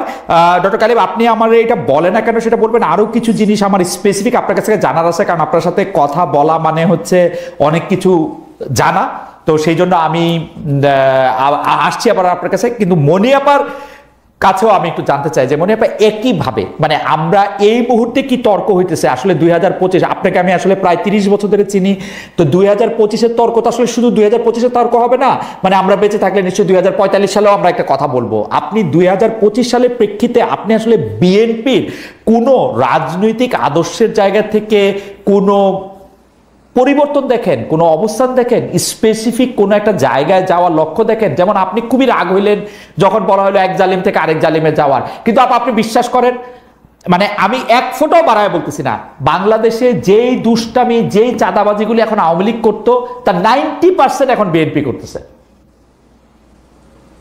এই যে এক জায়গা থেকে আরেক জায়গায় এখন যদি ক্ষমতা আসে তাহলে 105% করবে। আসলে ক্ষমতায় আসার জন্য 105% নাও করতে পারে, এই কারণে যে বিএনপি, আমি আগেও বলেছি বিএনপি একটা উদারনৈতিক দল। বিএনপিতে এই উদারনৈতিকতার জন্য অনেকেই ইন করে ফেলে এই ইন করাটা বিএনপি যদি আর একটু ঠেকাতে পারে বিএনপির জন্য মঙ্গল হবে। আর বিএনপির কাছে এই মুহূর্তে কোনো ক্ষমতার দণ্ড নাই। বিএনপি সর্বোচ্চ পারে কি আপনাকে বহিষ্কার করতে, যদি বিএনপি করে থাকেন এবং চাঁদাবাজির সাথে লিপ্ত থাকেন, সেখানে বহিষ্কার করতে পারে। তো বিএনপি বহিষ্কার করেছে ইতিমধ্যে প্রায় 7-8 হাজার মানুষকে। সেইখানে বহিষ্কার করার পরেও বিএনপি রিকোয়েস্ট করেছে নির্বাহী প্রধান থেকে শুরু করে প্রত্যেককেই, সরকারকে রিকোয়েস্ট করেছে, পুলিশকে রিকোয়েস্ট করেছে, আপনার যে আইনের দণ্ডটা আমরা কিছুই বলবো না, আপনারা আপনাদের মতো আইনের দণ্ডটা হাতে তুলে নেন। শাস্তি যে অন্যায় করবে সে শাস্তির মাঝখানে যাবে। আর বিএনপি শুধু নাম দেওয়া হচ্ছে, জামাত কিন্তু কোনো অংশে পিছিয়ে নেয় আপনার এইসব কারণে। জামাত সব বড় বড় গুলো দখল করছে, চাঁদাবাজি করছে, জামাত যেটা করে সেটাকে হাদিয়া। ঠিক না আপা, আপনি একটা ইউনিয়ন পরিষদে এখন ফোন দেন, ওই ইউনিয়ন পরিষদের টিএনও সাহেবের সামনে, ইউএনও সাহেবের সামনে এখন একটা বিএনপির লোকই বসে আছে, ও ঠিক করে দিচ্ছে রাস্তায় কি হবে না হবে। এখন রাত হয়ে গেছে, এখন না থাকতে পারে, এখন ইউএনও সাহেবের বাংলোতে থাকতে পারে, সকাল হইলে আবার অফিসে যাবে। দেখেন, যে দলটা বেশি বড় সেই দলের মানুষগুলোও অনেক হয়।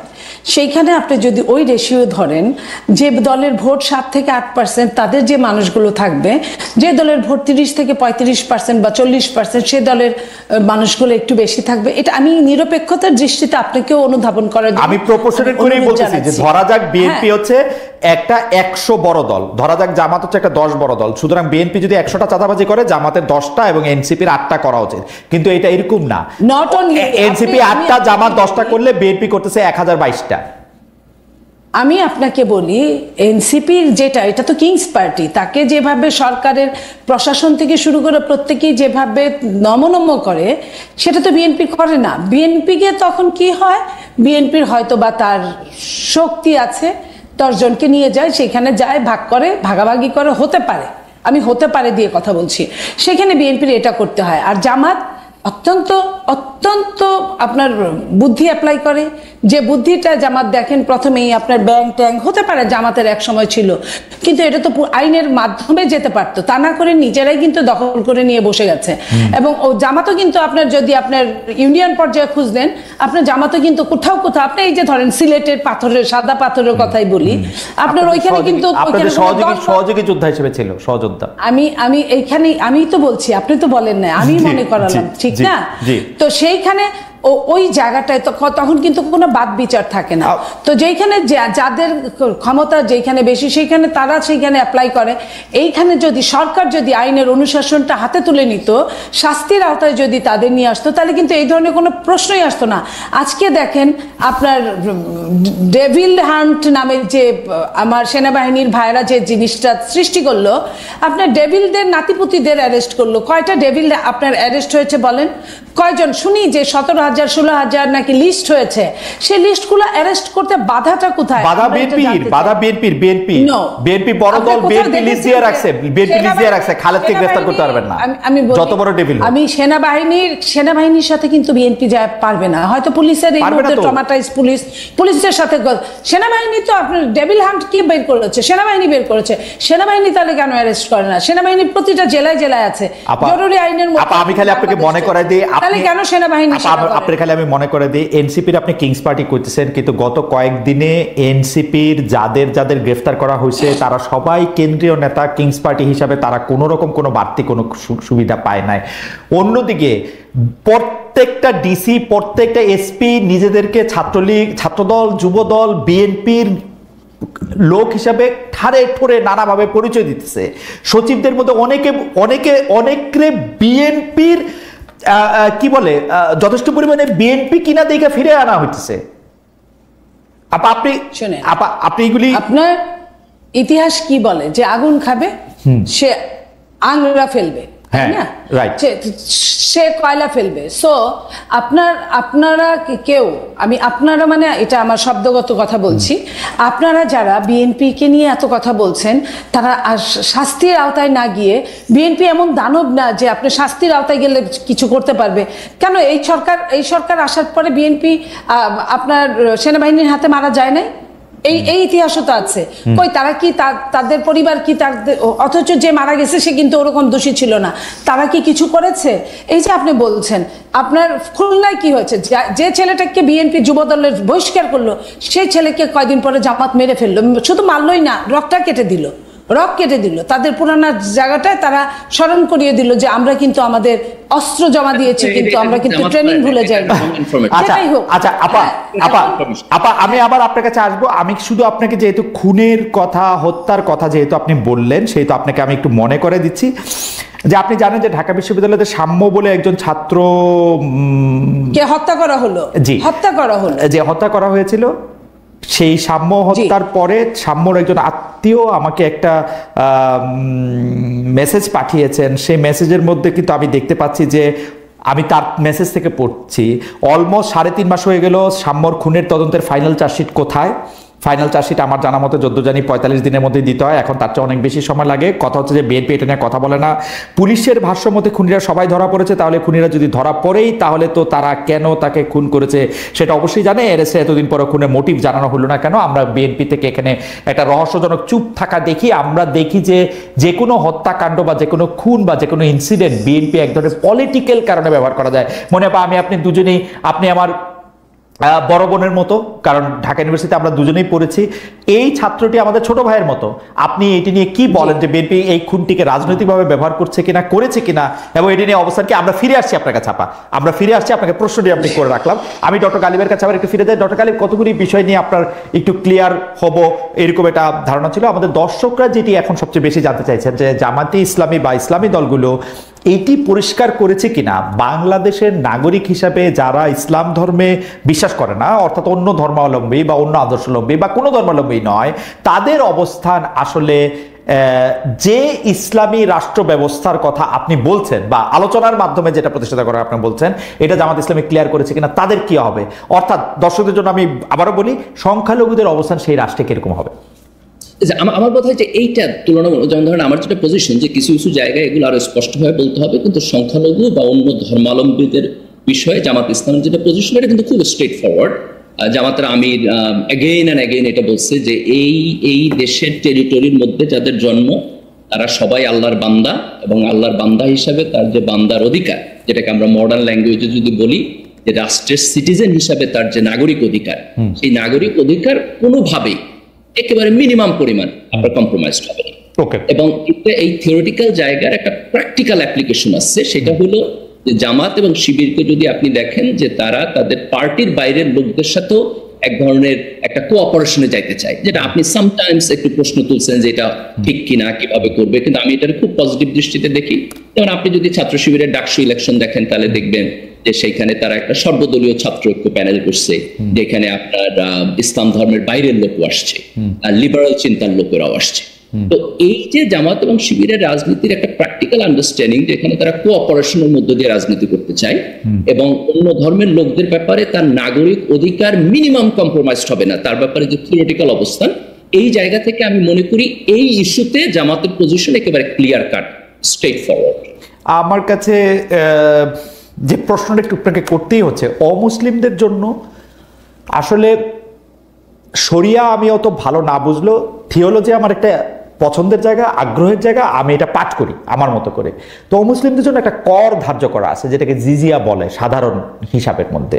তো অমুসলিমদের জন্য রাষ্ট্রীয় ট্যাক্সের বাইরে কোন রকম কোন কর কি দিতে হবে বা জিজিয়া কি ইন্ট্রোডিউস করা হবে?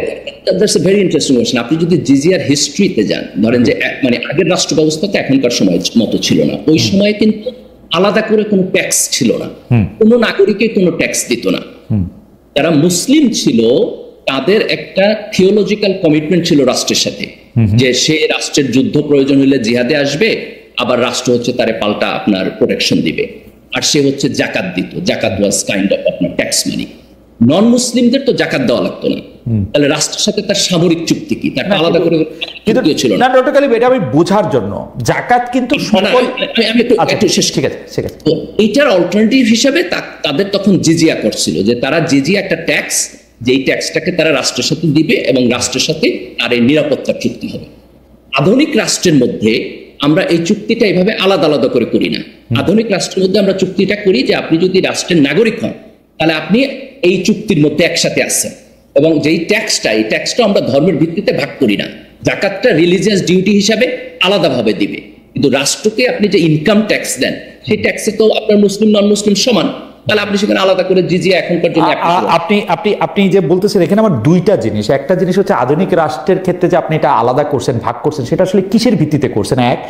দুই হচ্ছে জাকাত আর জিজিয়া কিন্তু কোনোভাবেই এক না। জাকাত হচ্ছে নির্দিষ্ট পরিমাণ সম্পদের বেশি আপনার থাকলে নির্দিষ্ট পরিমাণ সম্পদের একটা অংশ আপনাকে দিতে হবে যে জাকাত হিসেবে, আর জিজিয়া হচ্ছে আপনার জন্য মাস্ট এবং আপনার রুলার আপনার যেটা নির্ধারণ করবে সেটাই আপনাকে দিতে হবে।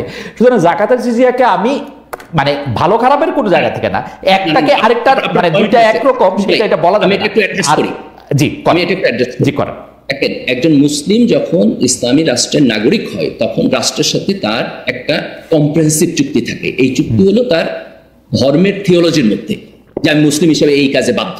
যেমন ধরেন যে সেখানে যদি একটা মানে যুদ্ধ হয় তাহলে মুসলিম হচ্ছে ডিফেন্সিভ জিহাদ হলে সেখানে সে যাইতে বাধ্য, কিন্তু একজন নন মুসলিম কিন্তু এই যুদ্ধে অংশগ্রহণ করতে বাধ্য না। এই কারণে জিজিয়া করের মধ্য দিয়ে তার সাথে একটা আলাদা চুক্তি হয় এবং সে যখন হচ্ছে আপনার মানে নাগরিক হিসেবে অ্যাকসেপ্টেবল তখন এই চুক্তির টার্মস এবং কন্ডিশনের সাথে তার নাগরিক অধিকার সেখানে ডিফাইন্ড হবে।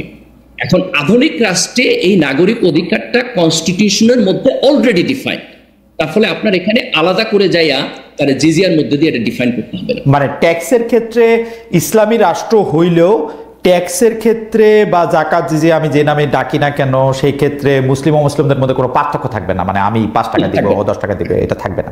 এবং এইটা যে শরিয়া কর্তৃক অনুমোদিত, এটা শরিয়া কর্তৃক অনুমোদিত। এটাকে কোনো শরিয়া বোর্ড মানে আমি বলতে চাইতেছি হচ্ছে যে আপনি জানেন আমাদের দর্শকদের জন্য আমি বলতেছি যে মানে ধরেন ইউসুফ আল কারদাবির এই ব্যাপারে লেখালেখি আছে, আমার বোধ হয় যে মডার্ন স্কলারদের মধ্যে সবচেয়ে ভালো লেখালেখি করছেন ইউসুফ আল কারদাবি। ওনার লেখালেখি অনেকগুলো বাংলায় অনুবাদ হয়েছে, আপনি যদি ওইটা দেখেন তাহলে আপনি এটা ক্লিয়ারলি পাবেন। আর জামাতের ব্যাপারে যদি প্রশ্ন তুলেন তাহলে আপনি দেখবেন জামাতের লিটারেচার যে সমস্ত নির্বাচনী ম্যানিফেস্টো ওনারা দিচ্ছে কোথাও কিন্তু ওনারা নন মুসলিমদের জন্য আলাদা কোনো ট্যাক্সেশন পলিসি অথবা জিজিয়ার কথা বলেনি। ওকে, আমার শেষ প্রশ্ন আপনাকে বলে রাখি কারণ এই ব্যাপারগুলো একটু এটা করে রাখা উচিত, মানে এই সিরিজের শেষ প্রশ্ন আর কি, যদি আমরা সময় পাই তাহলে আমরা আরেকটু অন্য বিষয়ে কথা বলবো, সেটা হচ্ছে নারী শিক্ষা এবং নারীদের বিভিন্ন পেশায় অংশগ্রহণ করার ক্ষেত্রে কি জামাতে ইসলামীর একটা স্পষ্ট অবস্থান আছে কিনা, বা জামাত ইসলামের পাশাপাশি অন্য ইসলামী দলগুলো যারা বাংলাদেশে ইসলামী রাষ্ট্র বা ইসলামী আদর্শে বাংলাদেশ রাষ্ট্র করতে চায় তাদের এটা স্পষ্ট অবস্থান আছে কিনা। নারী শিক্ষার মধ্যে সহশিক্ষা, আমি জানি যে আপনি কি কি জিনিস আছে সেগুলো আপনি জানেন ডক্টর গালিব, আমরা আপনাকে না এটা আমি আপনার কাছে শুনবো, আমি শুধু প্রশ্নটা করে রাখলাম। আমি একটু মনিয়াপার কাছ থেকে আসি। মনিয়াপা, আমি বলতে চাইতেছিলাম যে বিভিন্ন সময় বিভিন্ন কিছু হয়েছে, মগবাজারের মধ্যে একটা পাথর দিয়ে বিএনপিরই 2টা লোক পরস্পরকে খুন করছে এরকম আমরা পরে শুনছি। সাম্যর খুনের কথা আমি বললাম, ঢাকা বিশ্ববিদ্যালয়ের একজন ছাত্র, তাকে আসলে কি প্রথমে বলা হয়েছে, মানে নানা ধরনের আকতাকু কোথাও বলা হয়েছে। তো কিন্তু বিএনপি কি আসলে এই খুনগুলি এই হত্যাগুলি রাজনৈতিকভাবেই শুধু ব্যবহার করতে চায়, নাকি তারা আসলে এরকম খুন কখনো না হোক, বাংলাদেশে একটা বৈষম্য বিরোধী একটা অবস্থায় একটা সাম্যের দেশে প্রতিষ্ঠিত হোক সেটা চায়? আপনি যদি আমাদের একটু বলেন, আমাদের সময় খুব কম, আমি আপনাকে ইন্টারাপ্ট করতেছি না, আপনি টানা একটু। আচ্ছা, আপনি দেখেন যে সাম্যকে নিয়ে যখন আন্দোলন হলো তখন কিন্তু ঢাকা বিশ্ববিদ্যালয়ের বর্তমান ভিসি সে কিন্তু অনেক দুর্ব্যবহার করলো এবং একটা পর্যায়ে আন্দোলন কিন্তু শাহবাগে চলছিল। তখনই আজকের যিনি চিফ অ্যাডভাইজার উনি লন্ডনে গেলেন, কথা বললেন, এবং আপনি এই লন্ডনে যাওয়ার আগে আমি যদি বলি যে বিএনপি 3 জন উপদেষ্টা নিয়ে বিরাগ ভাজন হিসেবে তাদেরকে পদ থেকে সরিয়ে দেওয়ার জন্য রিকোয়েস্ট করেছিলেন। সেটা পর্যন্ত শুনে নাই, শুধু শুনে নাই এটা বললে ভুল হবে, যেদিন যখন বললেন সেই দিনই একজন উপদেষ্টাকে সামনে বসিয়ে তারা মিটিং করে বুঝিয়ে দিলেন খামোশ। পরবর্তীতে লন্ডনেও আমরা দেখলাম প্রেস কনফারেন্সে প্রেস সচিব উপস্থিত থাকার পরেও আমরা কিন্তু অবজেকশন যাকে নিয়ে করা হয়েছিল তাদের একজন প্রেস কনফারেন্স করলেন। এবং এই জিনিসগুলো আমরা বড় স্বার্থের জন্য বিএনপি আপনার যে কথাগুলো আপনাকে বলেছিলাম, যে সরকারকে বলেছিল, সরকার প্রধান থেকে শুরু করে, যে এগুলার বিচার হোক, চাঁদাবাজি হোক, রাহজানি হোক, দখলবাজি হোক, এগুলার বিচার হোক, বিচার তো করেই নাই, কারোরই বিচার করে নাই এবং আইন শৃঙ্খলার অবস্থা চরম দুর্গতি সম্পন্ন। সেইখানে বিএনপির বরং কথা কোনোটা একেবারেই শুনে নেয়। আর সাম্যের ব্যাপারটা যখন লন্ডন নিয়ে কথা হলো, তারপরে আস্তে আস্তে এটা স্থিমিত হলো কেন? ঢাকা বিশ্ববিদ্যালয়ের ভিসি আমাদের সাথে আন্তরিক ব্যবহার করে নাই, বর্তমান সরকার এই ব্যাপারে একদমই আন্তরিক না। সেই জায়গায় বিএনপি মনে করেছে যে আগামী 6-7 মাস পরে যেহেতু নির্বাচন সরকার বলেছে, সরকারের কথা রাখবে। এখন পর্যন্ত সরকার ওইভাবে কথা বলছে, সরকার যদি কথা রাখে, যদি নির্বাচনটা হয়ে যায়, তাহলে যে মানুষটা চলে গেছে তার জন্য একটা সুন্দর বিচার, সেই সুন্দর বিচারটা বিএনপি যদি পাওয়ারে আসে, সেইখানে সঠিকভাবে যাতে হয়। এখন ভিসির বিহেভ বা অন্য কিছু মিলে, সবকিছু মিলে আমরা বুঝেছি যে এই বিচারটা প্রহসনে পরিণত হতে পারে। এবং মব যতগুলো হয়েছে, এটাই শুধু সাময়িক না, আমি আরো 1 মাস আগে পুলিশি রিপোর্ট বলছি, 5558 জন মানুষ খুন হয়েছে 1 বছরে। তো এটা কিন্তু পুলিশের নথি থেকে বলা। তো সেই জায়গায় সমস্ত বিচার করার জন্য কিন্তু একটা টাইম ফ্রেমের দরকার। এই সরকারের কিছু বলে যে আমাদের অভিজ্ঞতা নেই, আমরা ওইভাবে পারি না, আবার ইলেকশন দেওয়ার জন্য তাদের ওই ধরনের মাথা ব্যথা নাই। সেই জায়গায় বিএনপি মনে করেছে, বিএনপি ক্ষমতায় আসলেই এই বিচারটা, যেহেতু হাতে গোনা খুব বেশি দিন না, 4-5 মাস, 4-5 মাসে এটা অবশ্যই আমরা ওইভাবে। আমার সময় থাকলে আমি অন্য আপনার মানে সময় থাকলে আমি অন্য বিষয়গুলিতে আসবো। শুধু আমি পরবর্তী প্রশ্নটা করে রাখি আপনাকে। সেই প্রশ্নটা হচ্ছে এরকম যে জুলাই আগস্টের ঘটনা নিয়ে, হত্যাকাণ্ড নিয়ে অনেকগুলি মামলা মোকদ্দমা হয়েছে। সেই মামলা মোকদ্দমার ক্ষেত্রে অনেক অজ্ঞাতনামা মামলা মানুষ আসামি হয়েছে। যেইটার সবচেয়ে বড় শিকার গত 15 বছরে বিএনপি ছিল। বিএনপির স্থানীয় নেতারা সেইটার এখন সবচেয়ে, স্থানীয় নেতা কর্মী এবং আপনাদের মতো কেন্দ্রীয় নেতা কর্মীও নিশ্চয়ই এইটার সুবিধা পাচ্ছেন বা এটা জানছেন যে তারাও এরকম মামলা বাণিজ্য এখন জোরে সোরে করতেছে। আপনি যদি এই মামলা, আমি নাম দিয়ে দিব যদি আমাকে এই সুবিধা না দেন। এই প্রসঙ্গে একটু আপনার কথা শুনবো। মনে হয় আমি আপনার কাছে আসছি। আমি একটু ডক্টর মির্জা গালিব আপনার কাছে আসি যে আমি জানি যে আপনি জানেন যে আমরা একটু নারী শিক্ষা নিয়ে জামাতে ইসলামের অবস্থান বা ইসলামী দলগুলো যারা বাংলাদেশকে ইসলামী রাষ্ট্র কাঠামো চায় তাদের অবস্থান একটু জানতে চাইছিলাম। সেটা বলার আগে আমাদের দর্শকদের 2-1টা মন্তব্য আপনাকে পড়ে শোনাই, যেই কারণে আমি আসলে এই ব্যাপারগুলিতে আসলেই পরিষ্কার হতে চাই। উনার নাম মাসুম স্টক, উনার নিশ্চয়ই মানে অন্য নাম আছে, উনি মাসুম স্টক। উনি বলছেন জিজিয়া কর নিয়ে খালেদ মহিউদ্দিন এর আগেও অনেককেই প্রশ্ন করেছেন, উত্তর পাওয়ার পরে উনি আটকানোর জন্য এই বিষয়টি নিয়ে আসলেন। আমি আপনাকে পরিষ্কার করতে চাই, আটকানো না, আমি এটা পরিষ্কার অবস্থান জানতে চাই। জামাতে ইসলামী যদি ভবিষ্যতে কোনোদিন ক্ষমতায় আসতে পারে বা ইসলামী দলগুলি ক্ষমতায় আসতে পারে, এটা ধরে নিয়েই আমাকে আসলে প্রশ্ন করতে হয়, আটকানোর জন্য না। আমার একটা স্পষ্ট অবস্থান আমি চাই যে এটার মধ্যে স্পষ্ট অবস্থানটা কি। আমি একটা মিনিট বলি খালেদ ভাই, আমি এই প্রশ্নকে অ্যাপ্রিশিয়েট করি। আমি মনে করি ইসলামী, আমার কাছে মনে হয় যে আমাদের অন্যান্য নেতৃবৃন্দ আমার এই প্রশ্নকে এপ্রিশিয়েট করেছেন। কিন্তু আপনি খেয়াল করেন, মোহাম্মদ মিজান উনি আরেকজন দর্শক, উনি বলছেন খালেদ ভাই শরিয়া নিয়ে আপনার ইনিয়ে বিনিয়ে কথা আমার ভালো লাগে না। সো আমি এই প্রসঙ্গগুলি কেন আমি পরিষ্কার হইতে চাইতেছি, কারণ আমার মতো নিশ্চয়ই আরো অনেকেই আছেন যারা শরিয়া নিয়ে ইনিয়ে বিনিয়ে অনেক কিছুই জানতে চান, কারণ আমাদের জানতে চাওয়ার অধিকার আছে। আমি একইভাবে বিএনপি রাজনৈতিক অবস্থানও জানতে চাই, গণতন্ত্রের ব্যাপারটাও জানতে চাই, আওয়ামী লীগ আমলেও আমি আওয়ামী লীগের ব্যাপারটাও জানতে চাওয়াই আমার হচ্ছে কাজের মধ্যে পড়ে। তো নারী শিক্ষাটা আসলে কিভাবে হবে? কেউ এক্সট্রিম জায়গা থেকে এটা বলেন যে নারীদের জন্য আলাদা শিক্ষা প্রতিষ্ঠান করতে হবে, নারীরা একসাথে শিক্ষাই নিতে পারবে না। জামায়াতে ইসলামের অবস্থানটা আসলে কি শিক্ষার জায়গা থেকে? ছোট আমি আগে প্রশ্ন করি যে ইসলামী রাজনীতি কিভাবে মডার্ন ন্যাশনাল স্টেটের মধ্যে কাজ করবে, এটা খুবই কমপ্লিকেটেড একটা কোশ্চেন, এবং যেই কারণে এই রাজনৈতিক যে পজিশন এগুলো নিয়ে খোলামেলা আলাপ আলোচনা হইতে হবে। খোলামেলা আলাপ আলোচনা না হলে তো জনগণ জানবে না যে একটা ইসলামী রাজনৈতিক দল কি করতে চায়, এবং জনগণ যদি না জানে তাহলে তো সে যথেষ্ট আস্থার সাথে ভোট দিতে পারবে না। আবার যারা ইসলামিক রাজনৈতিক দল আসলে পরে এক ধরনের ভয়ে থাকে যে কি হবে না হবে, তাদের এই ভয় এবং শঙ্কাও দূর হবে না।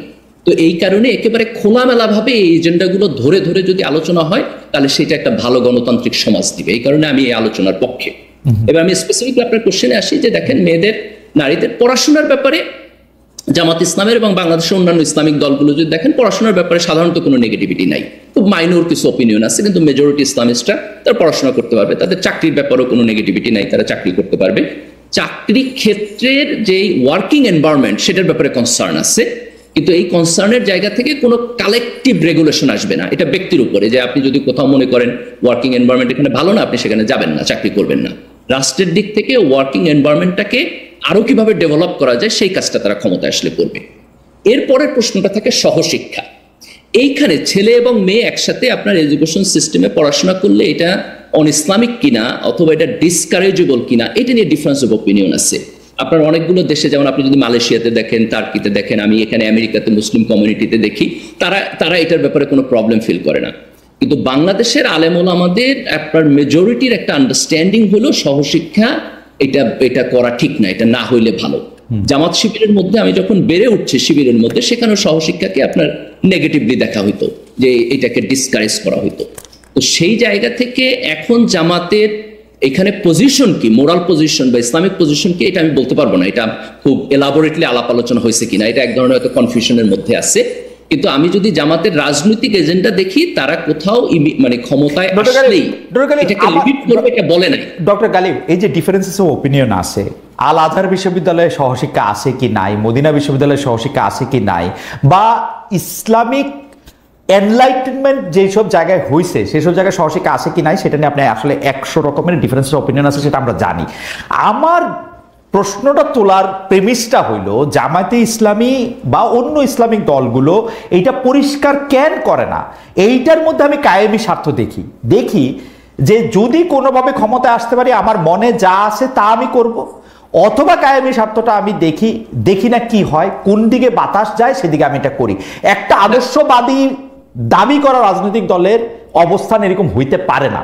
এইটা আমার কাছে একটা ঝামেলার জায়গা মনে হয়। এটাকে ডিফারেন্টলি দেখি, যেমন কোনো একটা জিনিস, মানে আমি আমার জায়গা থেকে বলি, আপনার সাথে হয়তো ডিফারেন্ট হবে, আপনি তখন দেখতে পারবেন। আমি এটাকে যেভাবে দেখি, যে যেইটা ইসলামে আনকন্ডিশনালি হারাম, যে ধরেন যে কোনো ডিফারেন্স অফ ওপিনিয়ন নাই, সবাই বলছে এটা হারাম, সেটার ক্ষেত্রে আপনি দেখবেন খুব স্ট্রেট ফরওয়ার্ড পজিশন নিতে, সেটা হারাম, এটা আমরা করবো না, এটা বাদ দিয়ে দিব। যেইটা ধরেন আপনি 90% লোক অ্যাকসেপ্ট করছে এটা হালাল, সেটার ব্যাপারে আপনার খুব স্ট্রেট ফরওয়ার্ড পজিশন নিচ্ছে, আমরা এটা করবো।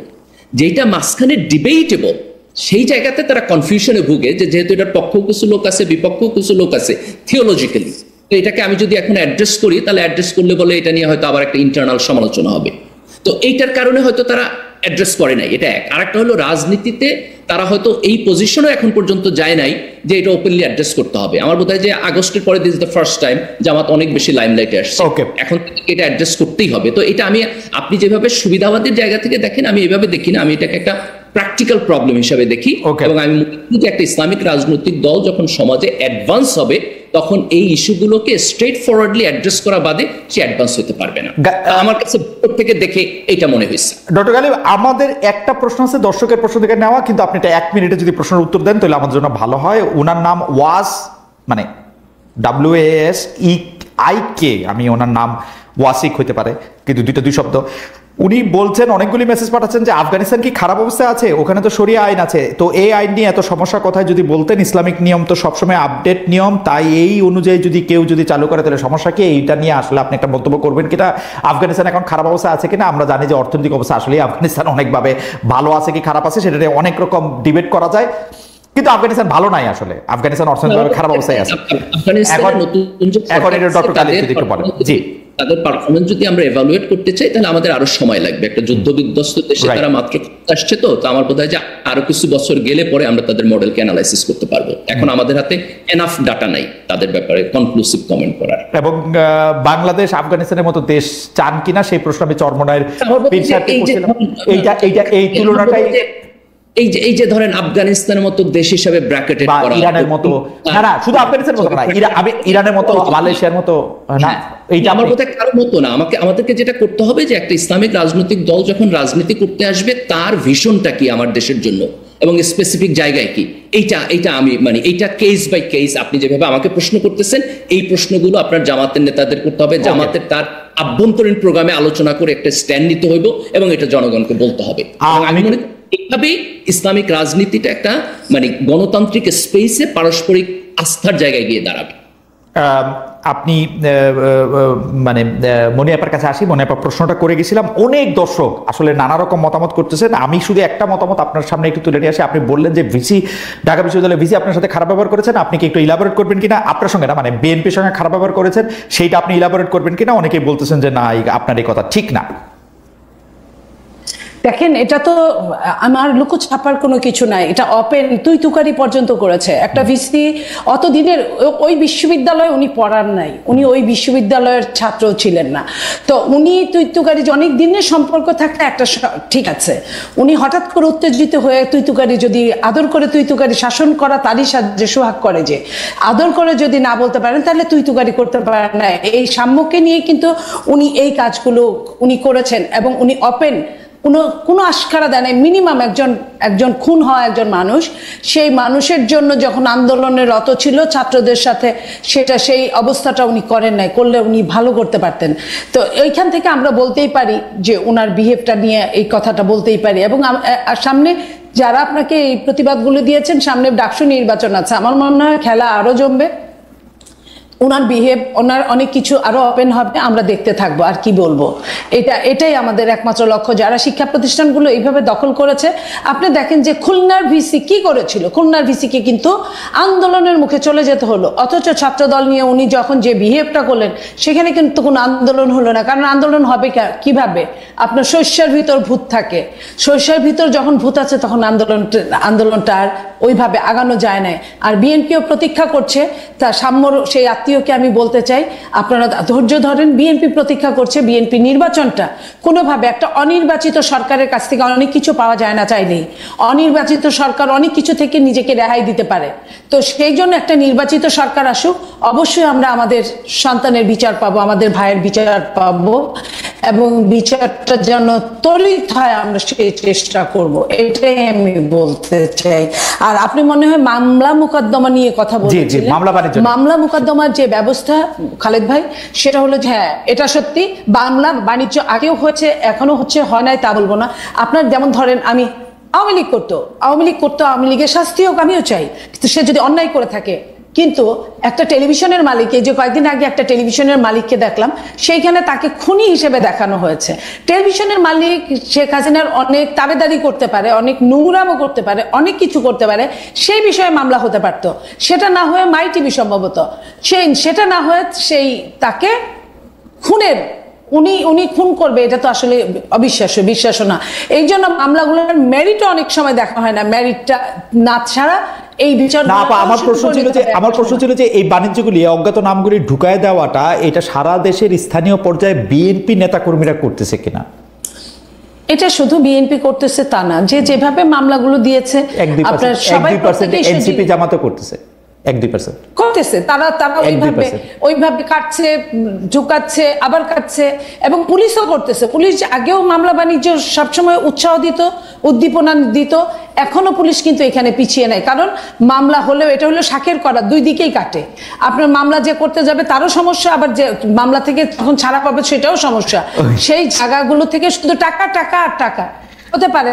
ওই হিসেবে আমার মনে একজন ভিআইপি, আমি আপনার সামনে আছি, আপনি কি আমাকে দেখেন না? আমি যে একজন ভালো থাকার চেষ্টা করি, কতটা ভালো, অবশ্যই